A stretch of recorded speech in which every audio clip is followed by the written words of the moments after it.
Legal. E agora falta mais uma variável que eu gostaria muito de colocar aqui, né, que são as pausas. Legal. Pausas completas, pausas incompletas. O que esse tipo de pausa determinaria na característica do treino, por exemplo? Legal, perfeito. Então, quando a gente fala entre pausas, né, no treinamento de força, a gente está falando basicamente do quanto de intervalo que é adotado entre uma série e outra, né?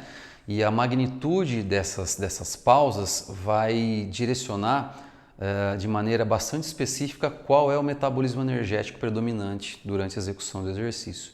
E basicamente o que diferencia uma pausa curta, que seria a pausa abaixo de 1 minuto, de uma pausa de caráter mais longo, que seriam as pausas acima de 2 a 3 minutos, seria a quantidade de fosfocreatina que é regenerada nessas diferentes condições, né? Então, pausas mais curtas não permitem a ressíntese completa dos estoques de fosfocreatina intramuscular. De maneira contrária, as pausas longas já permitem uma ressíntese de maior percentual. Então, a capacidade de trabalho do indivíduo, né, de maneira aguda, a capacidade de gerar trabalho, de produzir trabalho do indivíduo que está realizando um exercício de força, ela é intimamente influenciada pela quantidade de pausa que é adotada, né?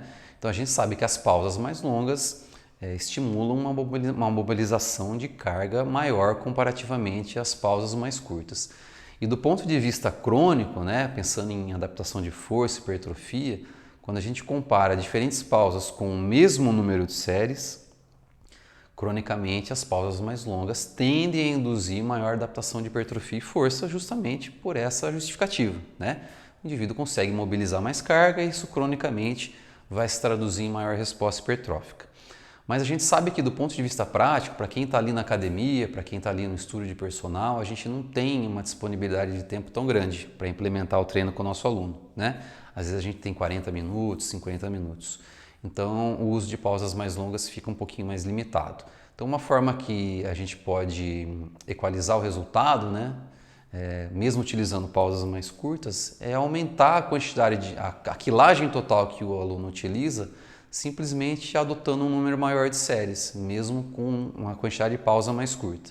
Então, independente da quantidade de pausa que é adotada, se é curta ou se é longa, os protocolos de exercício de força que mobilizam mais carga, eles tendem a induzir maior resposta hipertrófica. A gente tem dados recentes que a quantidade de pausa ela é indiferente quando você equaliza o volume total, quando você equaliza a carga mobilizada em um determinado período.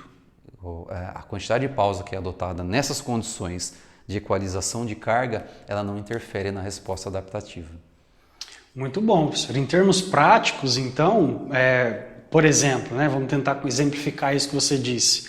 Um sujeito que faria uma pausa longa e fariam 3 séries de repetições máximas, né, de 10 movimentos, por exemplo. A gente somaria ali 30 movimentos. Com aquela carga ótima, né? Com intensidade máxima para ele, para aquele número de repetições. Sim. Se essa pausa for incompleta, né, for curta, a tendência é que na segunda e principalmente terceira série ele diminua o número de repetições. Perfeito. E aí a sugestão que você deu é adicionar mais séries, até que ele chegue ao mesmo volume. Sensacional, perfeito. Seria isso. Já traduziu perfeitamente o que eu falei. Muito bom.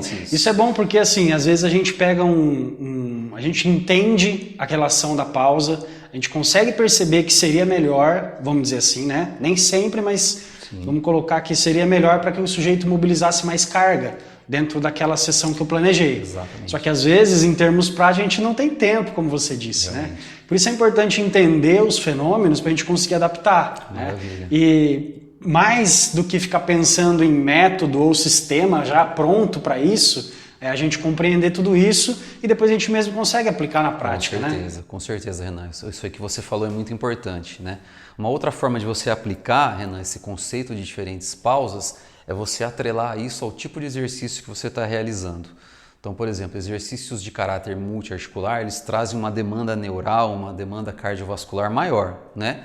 Quando comparado aos exercícios uniarticulares. Então, talvez nesses exercícios especificamente, em que a mobilização de carga é importante, você pode adotar pausas maiores. E para você compensar, né, essa adoção de pausas maiores, você pode utilizar pausas de caráter menor que 1 minuto, nos exercícios monoarticulares, né, ou uniarticulares, em que a demanda neural, a demanda cardiovascular, a percepção de esforço tende a ser menor. Então você consegue ainda manter uma mobilização de carga interessante, mesmo com o uso de pausas relativamente menores. Então você pode atrelar inclusive ao tipo de exercício ou ao grupo muscular que você está querendo trabalhar na sessão, a quantidade de massa muscular que você está mobilizando. Então a quantidade de esforço, né? Se você trabalhou com repetição máxima, a tendência é que você precise de um intervalo um pouco maior. Agora, se você trabalhou de maneira submáxima, não faz muito sentido você trabalhar com 3, 5 minutos de intervalo com o seu aluno, né?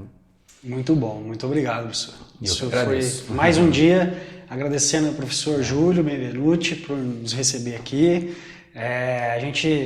Vou deixar o contato dele aqui, tá? O Instagram, e se vocês quiserem fazer alguma pergunta para ele, deixa aí nos comentários que espero na próxima vez a gente poder sentar de novo e bater um papo sobre isso. Legal. Muito obrigado por ter me recebido aqui. Obrigado, pessoal.